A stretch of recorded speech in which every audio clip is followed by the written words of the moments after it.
Alhamdulillahi wa kafa, summa salatu wa salamu ala rasulihil Mustafa wa ba'd.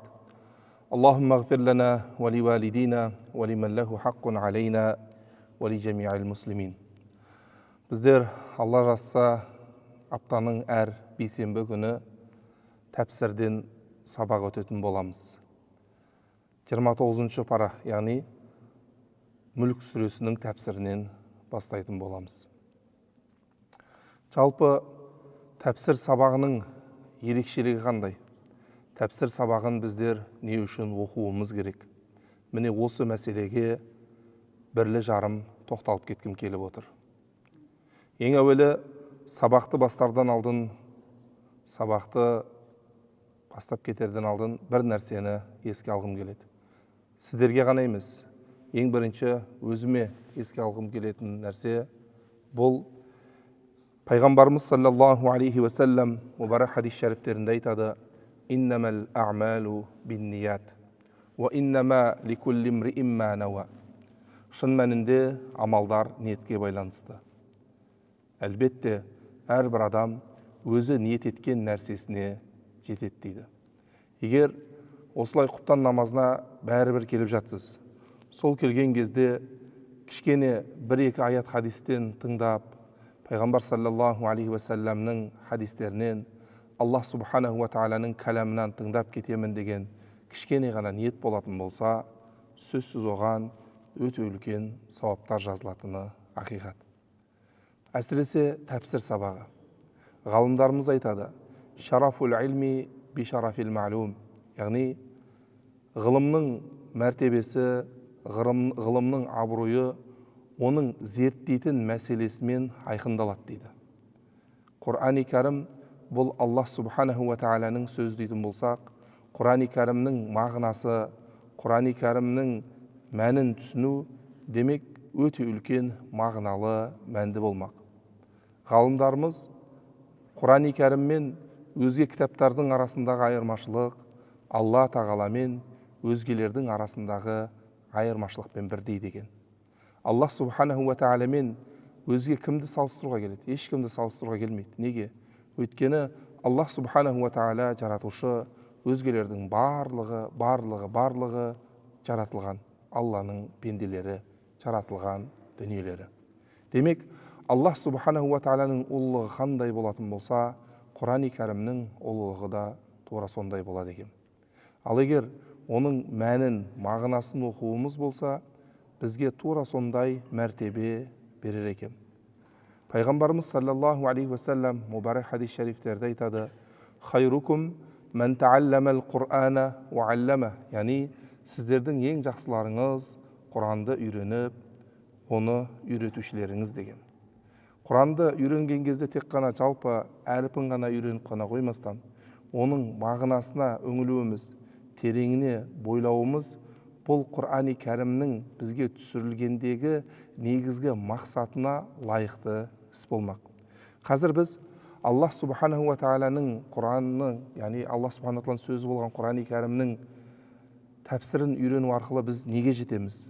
Сол нәрсеге бірлі жарым тоқталып кетейік. Ең біріншісі, біздер Аллах субханаху ва тааланың сөзінің мағынасын үйренеміз. Аллах субханаху ва тааланың сөзінің мағынасының тереңіне бойлаймыз. Аллах субханаху ва таала Құран-ы кәрімде "Китабун анзалнаху илейка мубарак", біз саған берекелі бір кітапты түсірдік деген. Бізде қазақ ашуланса да, қуанса да, ашуланса береке тапқыр дейтін болған. Алла береке берсін, берекелі болсын. Береке деген сөз қазақтың тілінде өте кеңінен қолданылады. Ал берекенің бастауы, берекенің қайнар бұлағы бұл Құран-ы кәрім екендігін ұмытпауымыз керек.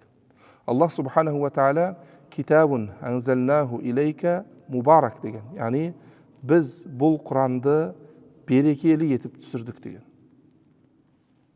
Не үшін? Осы Құран барлық адамдардың аяттарын пікірлеулері және ақыл иелері ескерту өнеге алулары үшін деген. Егер біз оның мағынасын білмейтін болсақ, оның тереңіне бойлана алмайтын болсақ, онда оның қалай пікірлейміз?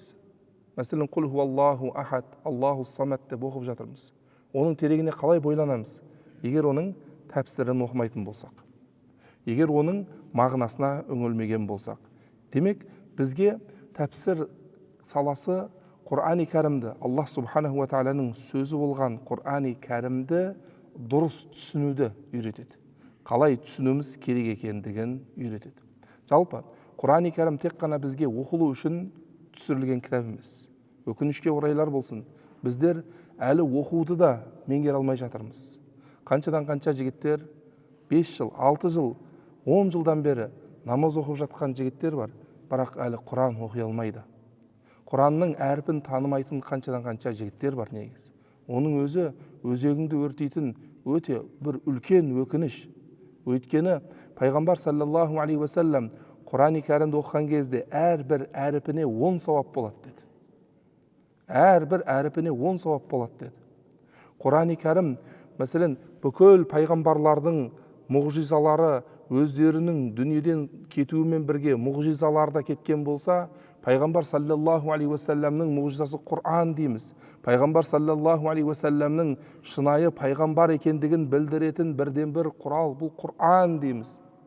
Бірақ оны оқымасақ, оған үңілмесек, оның тереңіне бойламасақ, онда біз Құрани кәрімге қалай мәміле жасап жатырмыз? Бір өзімізден есеп алуымыз тиіс болады.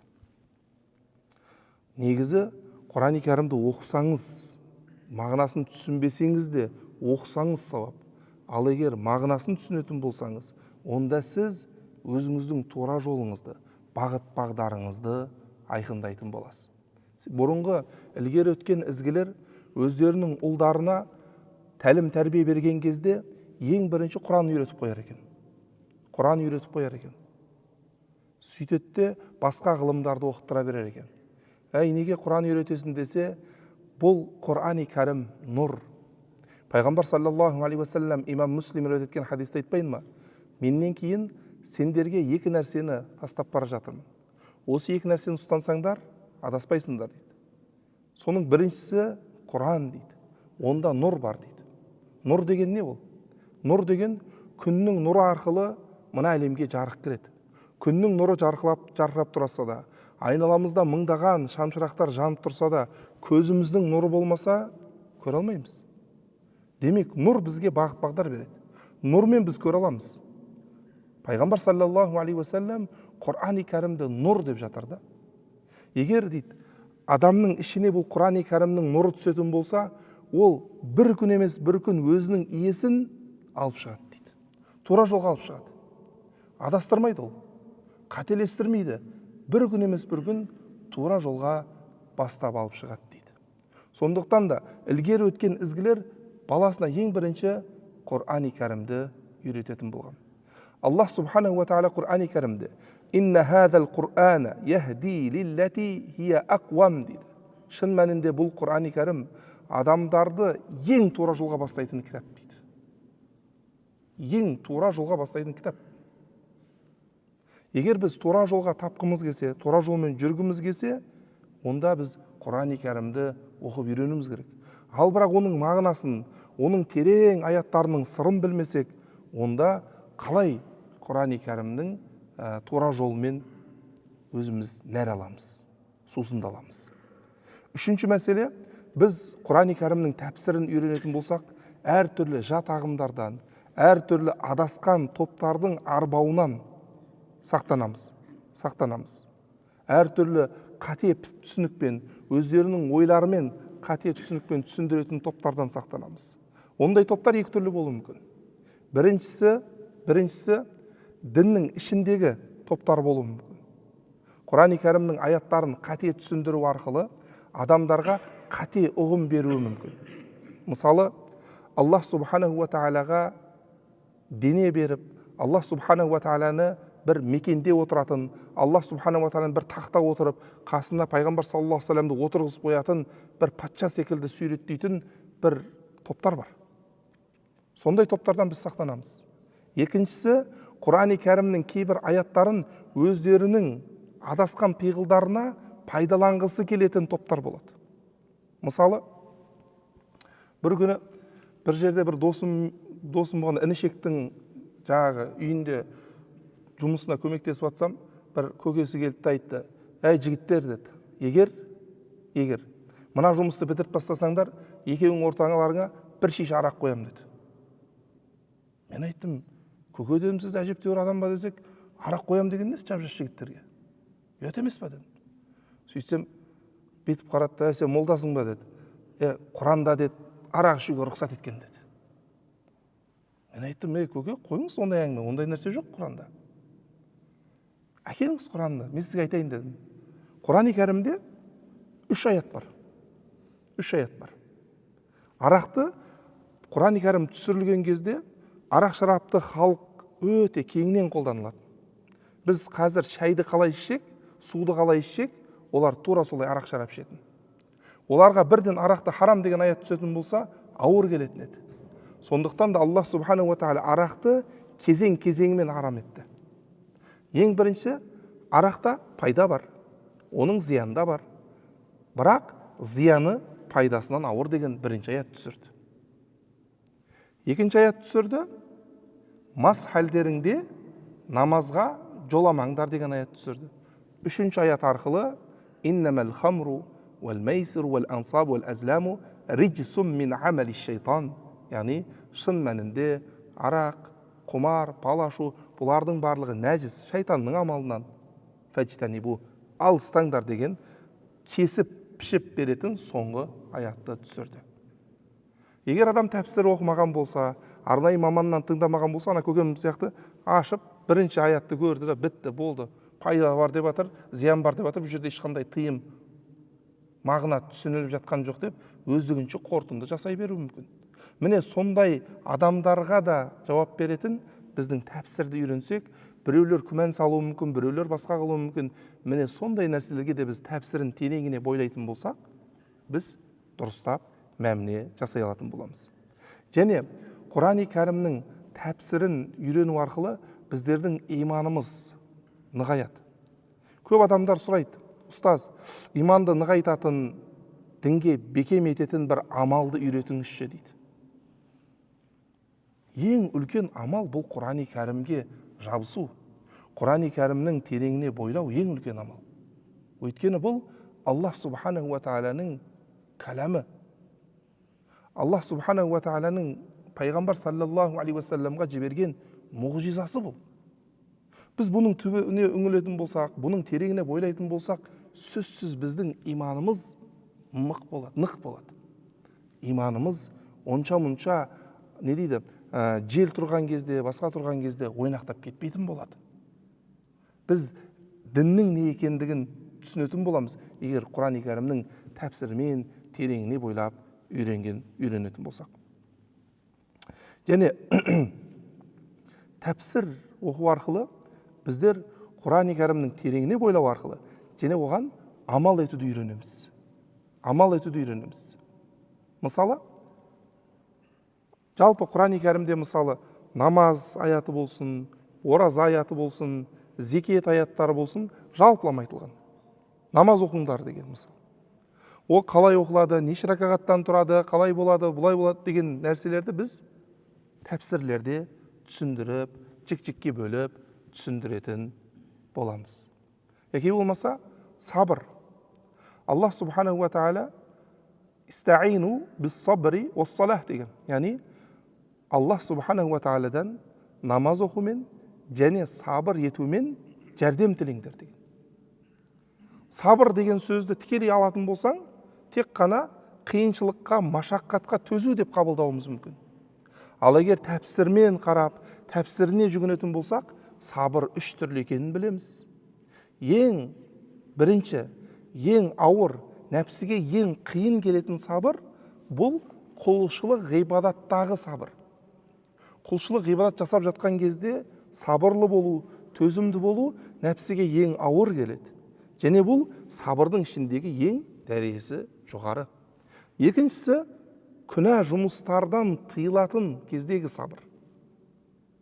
Үшіншісі, кәдімгі біз түсінетін машақаттарға төтеп берудегі сабыр. Міне сол сабыр сөзінің өзін бірнеше жікке бөліп, қандай ауқымды екендігін барлығын қайдан түсінеміз? Осы тәпсір саласын оқыған кезде түсінеміз. Алтыншы мәселе, тәпсір оқу арқылы біз екі дүниеде дәрежеміз, мәртебеміз көтеріледі. Неге? Сөзіміздің басында айтқанындай, «Хайрукум мән таалламал Құр'ана ва алламах» деді Пайғамбар саллаллаху алейхи ва саллям. Сіздердің ең жақсыларыңыз Құранды үйреніп, оны үйретушілеріңіз деді. Пайғамбар саллаллаху алейхи ва саллям, ғұламалар пайғамбарлардың мұрагерлері. Пайғамбарлардан дүние мүлік алтын күміс қалмаған. Пайғамбарлардан ғылым қалған деді. Ал пайғамбар саллаллаху алейхи ва саллямнан, немесе осы мағынада хадис айтты, пайғамбар саллаллаху алейхи ва саллямнан қалған ең құнды ғылым бұл Құран-ы кәрім. Құран-ы кәрім. Мысалы, Ибн Нуджайм деген Абу Ханифа мазхабының үлкен ғалымдарының бірі Ашбах ва Назаир деген кітабында келтіреді. Құран-ы кәрімді оқымастан тек қана үйде текшеге қойып қойсаң, соның берекетімен сен сауапқа кенелесің дейді. Ниет етіп, мына Құран ұлы кітап қой, Раббымның кітабы ғой. Бұл Құран Раббымның кітабы деп оқымасаң да, үйдің текшесіне қойып қойсаң, сол үшін сауапқа кенелесің дейді. Ал егер оны оқитын болсақ ше, ал егер оның тереңіне бойлап, оған амал ететін болсақ ше, сөзсіз сауап еселену үстіне еселене түседі. Жетінші мәселе, тәпсір саласын оқу арқылы біздер дүниеде және ақыретте амандыққа жетеміз. Амандыққа жетеміз. Адасудан сақтанамыз. Пайғамбар саллаллаху алейхи ва саллям жаңа айттық қой, имам Муслим реткен хадисте, мен сендерге өзімнен кейін екі нәрсе тастап бара жатырмын деді. Егер осы екі нәрсені ұстансаңдар, ешқашан адаспайсыңдар деді. Соның біріншісі Құран деді. Себебі онда нұр бар деді. О нұр бар деді. Ол адаспайды Құран оқыған адам деді. Ал егер екіншісі, жаңа имам Муаттада келтіреді, имам Малик рахимахуллаху тағала, менің сүннетім деген. Яғни Құранды және сүннетті өзіне серік қылған адам адаспайды. Адаспайды. Демек біз тәпсір ғылымын үйрену арқылы Пайғамбар саллаллаху алейхи ва саллямның осы хадисінде айтқан уәдеге кенелер екенбіз. Және сегізінші, бұл Аллах субханаху ва тағаланың сөзімен, мәселен, тәпсір саласын оқып отырған адам, Құран-ы кәрімді тәпсірін тыңдап отырған адам, бұл Аллах субханаху ва тағаланың сөзінің аясында отыр. Сөзінің берекетімен береке алып отыр. Және тоғызыншысы, Пайғамбар саллаллаху алейхи ва саллямның мұғжизасы Құран-ы кәрім дедік. Ол қай жерінде мұғжиза деп сұрақ қойылуы мүмкін. Мұғжиза деген не? Мұғжиза деген қарапайым адамдар келтіре алмайтын. Аллах субханаху ва тағала өзінің қалауымен, өзі қалаған пайғамбар ғып таңдап алған пенделерінің қолында көрсететін кейбір дүниелерді мұғжиза дейді. Яғни әдеттен тыс болған дүниелер. Мысалы, Муса пайғамбардың мұғжизасы әсет аяқ болды. Кәдімгі таяқ болатын, таяқты тастайтын болса, үлкен аждахаға айналып кететін. Иса алейхиссаламның мұғжизасы, өздеріңіз білесіздер, мылқауды сөз біттіретін, соқырды көз біттіретін, тіпті Алланың қалауымен өлікті тірілтетін. Әрбір пайғамбардың өзінің мұғжизасы болды. Ал Мұхаммед Мұстафа саллаллаху алейхи ва саллямның мұғжизасы бұл Құран-ы кәрім. Несімен мұғжиза? Құран-ы кәрім екі жағынан да мұғжиза. Біріншісі, сөз саптауда, сөздің шеберлігінде мұғжиза. Араб тілі грамматикасын, араб тілін терең оқыған кез келген адам Құран-ы кәрімнің сөз саптауда, ешбір сөзді өздігінен қолданбауда өте үлкен мән мағына бар екенін көреді. Мысалы, кейбір ғалымдар келтіретін бір мысал бар. Араб тілінде бізде әке-шеше деген термин бар ғой. Міне осы терминді араб тілінде шеше әке, әке-шеше деп қолданады. Шеше әке, бірінші шешені қойып алға, әке-шеше деп қолданады. Құран-ы кәрімде кейбір орындарда осы шеше әке деп білдіретін уәлидейн деген терминді қолданған. Ал кейбір орындарда әке шеше, енді бірінші әкені айтатын әбауайн деген терминді қолданған. Оның мағынасына үңілетін болсаңыз, ислам дінінде кімге көп қызмет қылу керек? Әкеге ме, әлде шешеге ме десең, пайғамбар саллаллаху алейхи вассалам хадистерінде сахих хадисте дегендей, бір адам келіп тұрып пайғамбар саллаллаху сұрамай ма? Я Расулаллах, кімге қызмет қылайын дегенде, бірінші анаңа деді. Сосын кімге қызмет қылайын дегенде, екінші анаңа деді. Сосын кімге қызмет қылайын дегенде, үшінші анаңа деді. Төртінші рет кімге қызмет қылайын дегенде, әкеңе деді. Демек, қызмет қылу бабында біз әкеге қарағанда шешеге көп қызмет қылуымыз керек.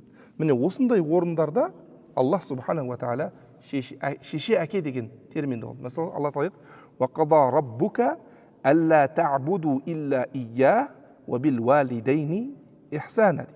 Яғни, Раббың Алла тағала өзінен басқа ешкімге құлшылық қылмауды және шеше әке, яғни әке шешеге жақсылық жасауды парыз етті дейді. Міндетті дейді. Осы жерде бірінші ананы алып отыр. Оқыған адам ол жерде мағынасын түсінесіз. Сол жерден түсінетін қылып, осындай бір жеңіл қылып жеткізген. Ал құрмет бабында кімді көбірек құрметтейміз? Кімнің айтқанын істеріне керек? Үйде кімнің сөзі заң болу керек деген болса, онда әкенің сөзі заң. Әкені көбірек құрметтеу керек делінеді. Ол жайлы Алла тағала Құранда не дейді? وَرَفَعَ أَبَوَيْهِ عَلَى الْعَرْشِ وَخَرُّوا لَهُ سُجَّدًا дейді. Жүсіп пайғамбар ата-анасын таққа отырғызып, өзі құрмет белгісі ретінде оларға сәжде қылды дейді.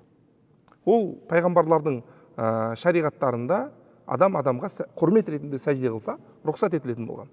Біздің Мұхаммед саллаллаху алейхи вассалам шариғатында ол нәрсе рұқсат етілмейді. Осы нәрсені түсініп алуымыз керек. Көрдіңіз ба? Осы аяттардың түсінігі де қаяқтан келіп жатыр? Тәпсірден туындап жатыр. Сөздегі тәпсір, Құранның, яғни сөздегі мұғжизалығы бар. Құранның бұйрықтарындағы мұғжизалығы бар. Құранның бұйрықтарындағы, яғни үкімдеріндегі, тыйған тыйымдарындағы мұғжизалар бар. Кейінгі Құранның мұғжизалығы бұл Құран-ы Кәрімнің үкімдерінде, бұйрықтары мен тыйымдарында. Мысалы, ешбір ақыл есі бүтін адам, өзі болсын, бала шағасы болсын, немере шөбересі болсын, арақ ішуді құптамайды. Яки болмаса, лудоманияның жетегінде кетуді құптамайды. Аллах субханаху ва тағала осы нәрсені Құран-ы Кәрімде 14 ғасыр бұрын баяндады. Зинаға жасамаңдар деген жоқ. Уәлә тақрабу зина, зинаға жоламаңдар дейді. Яғни ол жолға алып баратын нәрсеге де жақындамаңдар дейді. Құран-ы Кәрімнің жаңағы үкімдері, кез келген үкімді қарсаңыз, ең бірінші адамның өзіне пайдалы екенін көресіз. Кез келген тыйымды қарасаңыз, ең бірінші адамның өзіне зиянды екенін көресіз. Кейін тағы мәселен қазіргі ғылыми жаңалықтармен ашылып жатқан дүниелерді осыдан 14 ғасыр бұрын зікір ету мәселесі де бар. Ол да Құран-ы Кәрімнің мұғжиза, пайғамбар саллаллаху алейхи вассаламның пайғамбар екендігін, шынайы пайғамбар екендігін білдіретін дәлел дәйектердің бірі болады. Сосын Құран-ы Кәрімнің тағы бір ерекшелігі, Құран-ы Кәрім біздерге ілгері өткен пайғамбарлардың жолын баяндау арқылы, олардың жолына қалай ілесуіміз керек екендігін үйретеді.